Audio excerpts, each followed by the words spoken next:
In today's episode, we'll be answering a very common question that I get asked at least once a week, which is how much should I spend on Facebook and Instagram ads in a way that allows me to actually see results, traction, conversions for my offer? It's a valid question, and I really want to answer it in a way that you probably haven't heard of so far, because people, when I ask the question, what I've realized that founder, business owner, they expect me to give them a clear cut answer. And I'm going to share with you this episode why that might not be the case and what you want to have in mind. Even though I might not give you a specific number, I'm going to give you something that's even better and more valuable. I'm going to give you a framework that you want to think through when it comes to assessing how much to spend on your ads, because there are so many parameters that comes into play that unless I am looking at your business and seeing your offers and understanding what goals you want to drive from your marketing efforts and how knowledgeable you are around what's required to make ads work, it's going to be incredibly hard for me to give you a specific answer. And this podcast is listened to by hundreds and thousands of people. So I'm just going to be very giving you the framework that you can use depending on your offer, your budget, and where you are at. One of the things that I see happen over and over again as I have business that I audit on a weekly basis before they come in and work with us is there are four deadly mistakes which I see happen over and over again. And these are practices that I see in the ad account as I audit them that are still being done, and it's not really the fault of most founder because we've been taught things, or they've learned things a couple of years ago, and they just keep on repeating the same format, the same framework, even though it does no longer work as of 2025. So one of the biggest mistakes which I see done is business owner, advertiser will be running 10, 20, 30 campaign with a $5 a day ad budget, and this is just absolutely terrible. And the reason why is because you are not going to get enough traction from those small campaign to drive any specific or statistically significant results, that you can, take decision from. And I know this framework or this strategy was made really popular by a well-known marketer in the mid 2020 to late 2021. It was really popularized by this well-known marketer, and I see so many businesses still using it, but it does no longer work. You want to think about it as if you are spending $5 a day in today's, market condition with the competition, you are not going to get enough data to even make any conclusion on what's working and what's not working. It's literally going to be a massive waste of time, and it's going to kill your performance. And imagine, I want you to think about when you think about spending on ads, instead of seeing ads as an expense, I want you to think about it as an investment. And I've made an episode couple of weeks ago where I talk about why you should go all in on paid media in 2025 and beyond. And I highly invite you to go ahead and listen to that episode if you really want more context around why I'm saying these things. But imagine two advertisers, right? One is spending $5 a day and another one is spending $50 a day. When you are spending $5 a day on a campaign, you are going to be testing one image, maybe two ad copy variation, and one targeting, one audience.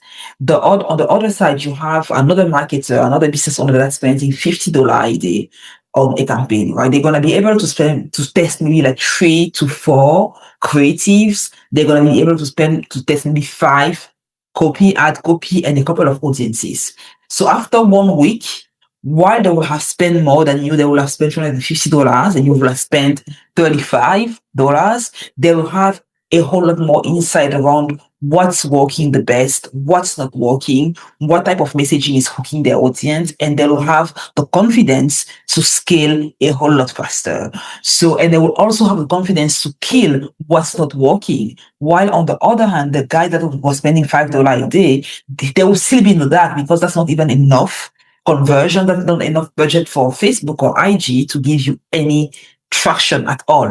So it's just going to be a waste of time, a waste of money, and a lot of frustration. So having those small budgets is one of the first deadly mistakes that you want to stay away from. On the other side of the spectrum, you have those that actually spend too much too fast. That's something that you want to avoid, starting at maximum budget. I see it happen when a business owner is already successful in their right way, and they want to put money on ad to really explode, to really go further, faster. And the biggest mistake here is really starting at your maximum budget and thinking, you know what, I'm just gonna spend $1,000 a day because I've in my mastermind group, guys, on my mastermind, I spent in $10, $1,000 a day. I'm just gonna start there. And there's no proof of concept. You haven't done it in the past. Your funnel is not even tested. You're not sure which messaging is going to convert the best. And what ends up happening is that you end up wasting a lot of money. So what I always advise is to be conservative as you start and gradually scale, right? Be conservative, gather data, understand what's working, why it's working, how your audience is responding to different hooks, what type of creative works the best, and how well your funnel is converting. When those things are dialed in, now you have enough confidence to put money in the fire. And the beauty of ads is that you can actually scale pretty happily fast when you see something works. We sometimes have clients go from spending $1,000 a day to $10,000 a day because we've just dialed in what's working. So we get really 10x, 20x the ad spend. We're gonna get consistent result on the back end, but it doesn't happen on day one, right? We start with gathering data, understanding what's working, really doubling down on what's working, and then putting more money behind those highly high converting creatives and messaging.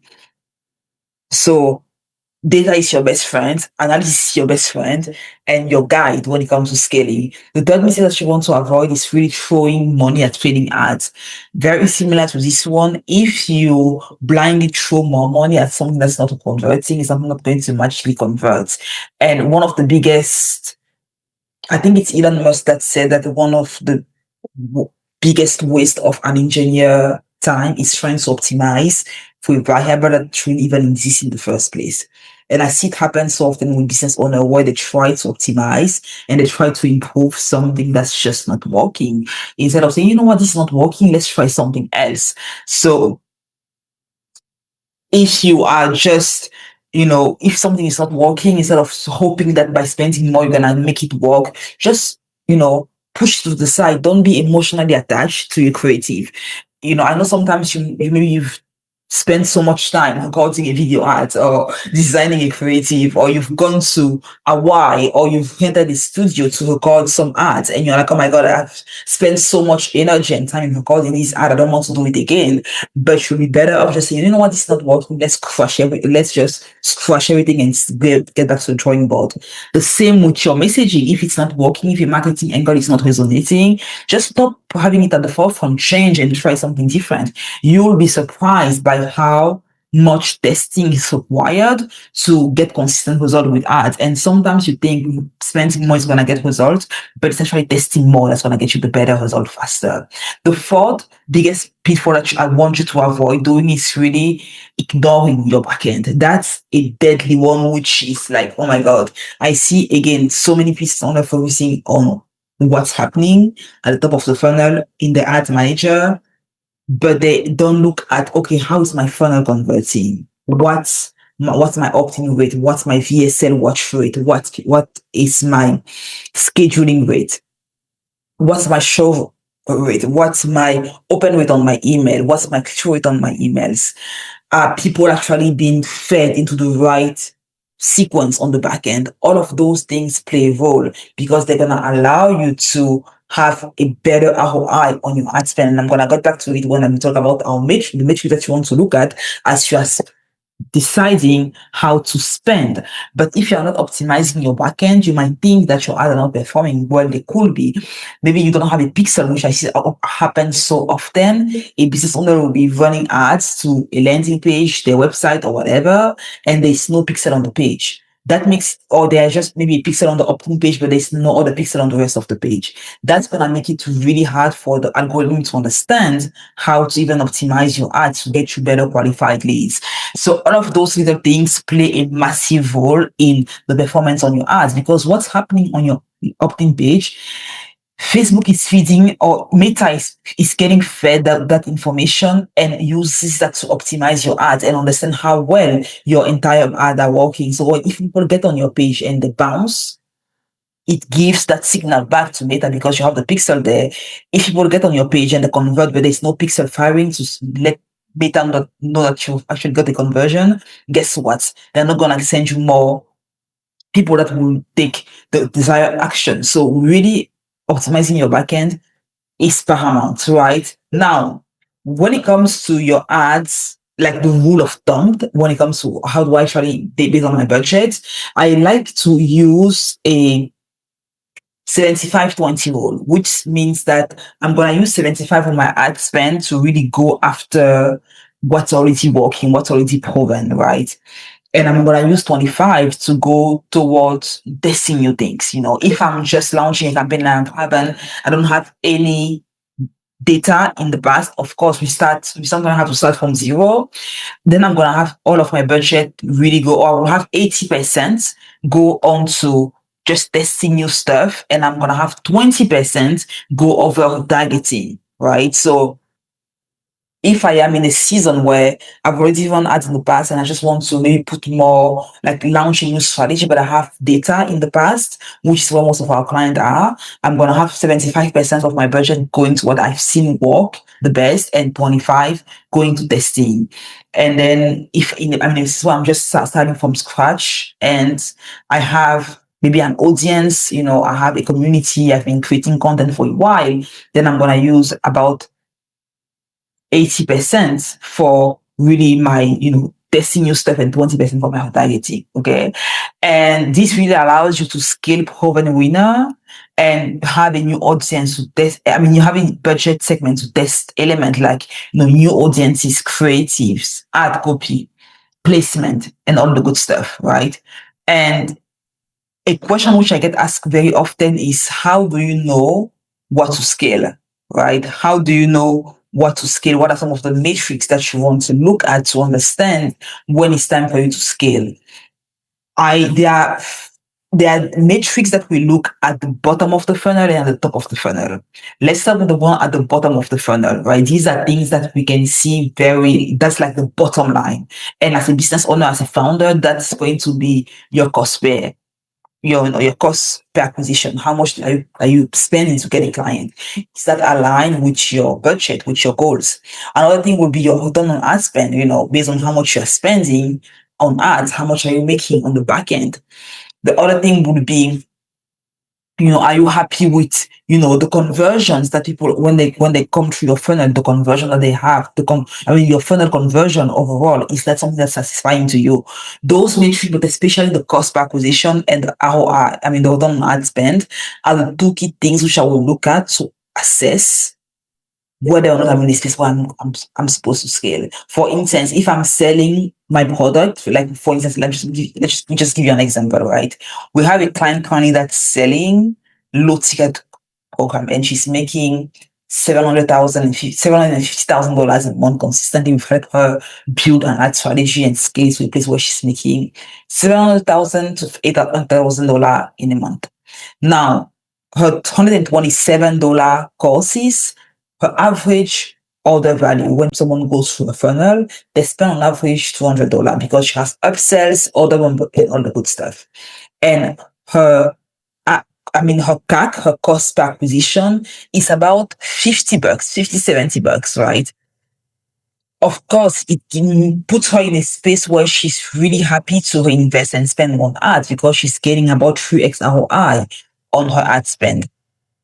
If on the other hand, you are maybe running ads and you get let's say that your average order value is $250, but your cost per acquisition is like $500.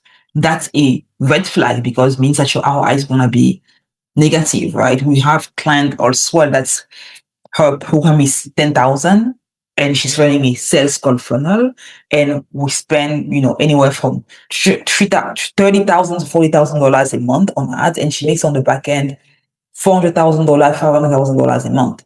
Of course, that makes sense. She's super excited to be like, Joly, let's spend more. Let's get to $1 million a month because this is working so well. So having those things in mind, bottom gives you a quick assessment on, okay, well, how are we going?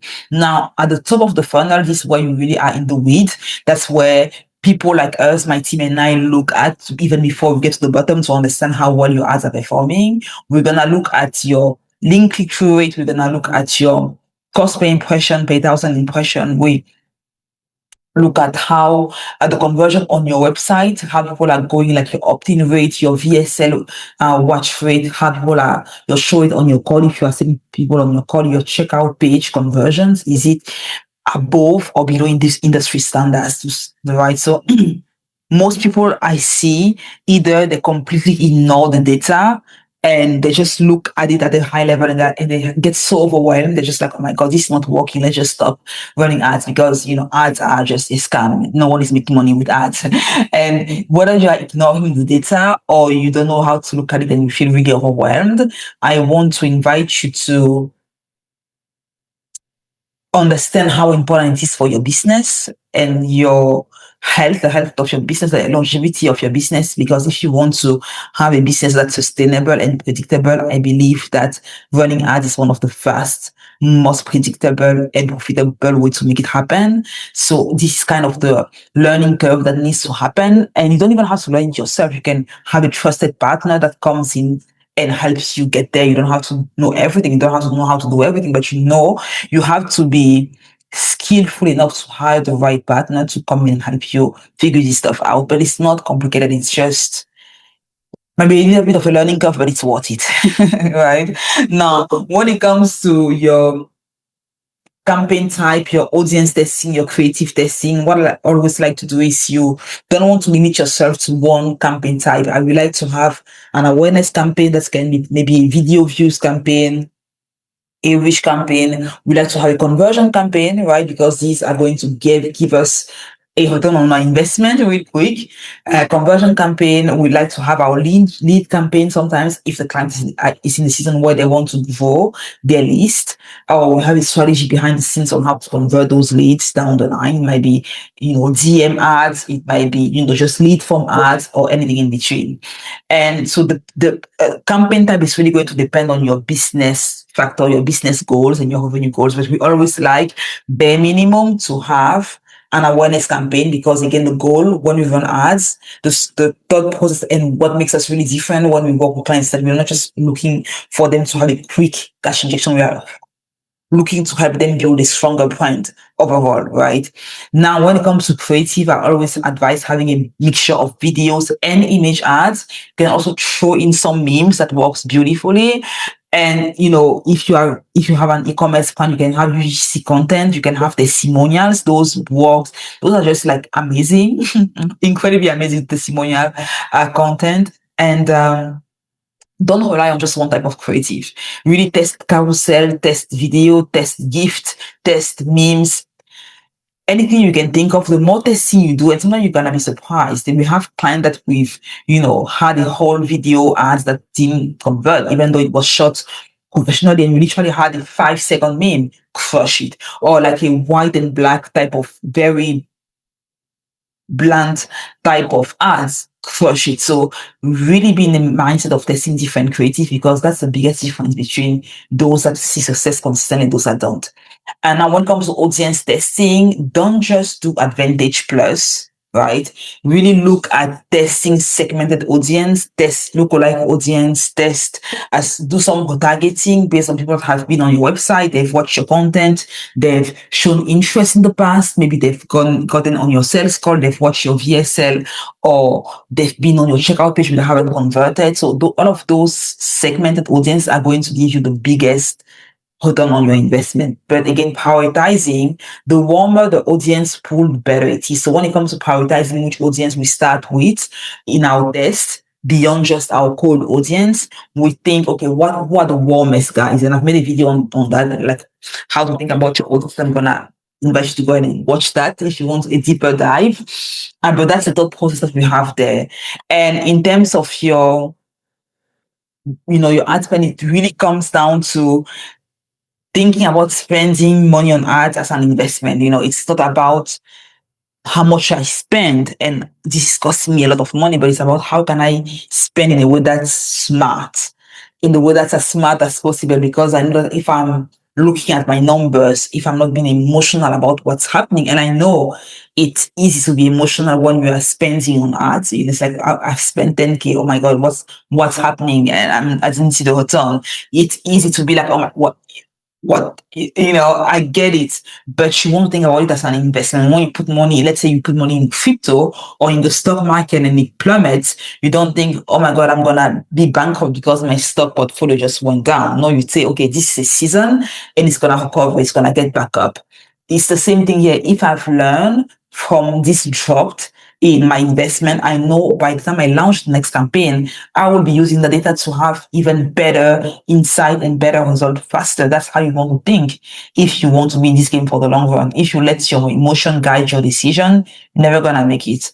And really coming understanding why something works before you scale is paramount, because if you understand, okay, here's the reason why this worked well, you can actually replicate that thought process for a different campaign, for a different offer, because you know why it worked. It's not just like shooting spaghetti at the wall hoping that something sticks, right?